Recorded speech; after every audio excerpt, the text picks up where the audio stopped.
No? Okay. Well, I have a statement that I would like to read. It's become clear to me that we have lost our ability to govern ourselves effectively under the current city council because personal politics and personal agendas have gotten in the way of doing what is in the best interest of the city. It started to show with the firing of a very competent and fair-minded city manager and has led to a mass exodus of city staff. Cities do not run themselves. We have lost many of the people with the institutional knowledge and expertise to run the city effectively due to the toxic nature of the culture set by this council. When working conditions are this poor, you cannot attract the talent needed to have a well-run city, much less find volunteer commissioners willing to endure the abuse for free.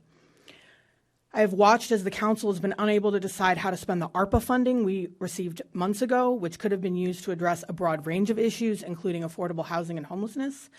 They were unwilling to execute an ENA with an affordable developer they chose on a project initiated by the city until the legal repercussions of continuing to do nothing were made clear. And they have sent back to Planning Commission 2 well-thought-out and well-planned housing projects that this commission recommended for approval. In both instances, the developers had spoken with members of the city council individually on an ongoing basis prior to get their input prior to the public hearings at both the Planning Commission and the council level. In sum, this was not the council's first time to see these projects, but because they have been unable to reach a consensus, they bounce it back to us.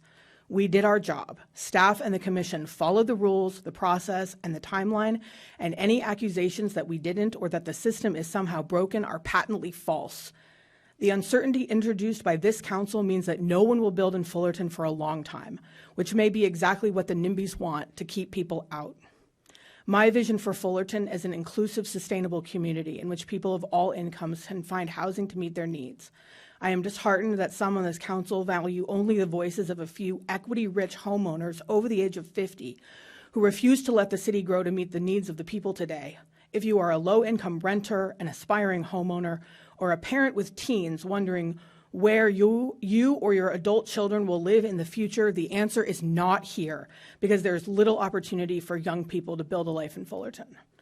I have given an uninterrupted 10 years of service to this city on 3 different commissions under 4 different councils, and I've never seen this level of dysfunction. I'm motivated by a love for this city, a belief that I could make a difference, and that good government could make the community and people's lives better. I've enjoyed working with Councilman Zara and the staff who shared these aspirations. I want to thank Ahmad for believing in me and giving me the opportunity to serve. He remains a consistent voice of reason and integrity on a council that is otherwise in turmoil. And with that, I resign my position on the Planning Commission effective December the 9th.